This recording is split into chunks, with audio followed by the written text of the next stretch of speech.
Sino mag-drive? Antayin lang ko at siya. Pagdali lang mamaya.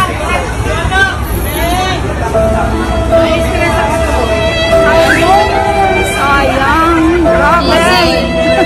Uuwi na kami guys. Sobrang talagang picture. Kami nag-send. Uy, nandito ka na pala. Uy, may dala kaming ano. Si Enjoy ni Diwata at saka Paris Overload at saka ano, barbecue. Basta yung lakad, worth it. Worth it naman kasi nakita ko si Ma'am Rosmar. Simpleng ganda lang si Ma'am Rosmar, mabait talaga sa personal. Saka yung asawa niya, nakapag-picture pa nga sa asawa niya. Kay Ma'am Rosmar lang, hindi ako talaga makalapit-lapit kasi ang daming tao, dinudumog talaga si Ma'am Rosmar. Si Diwata, nakapag-picture ka? Makapag-picture sana, kaya lang dinidma ako ni Ma'am Diwata.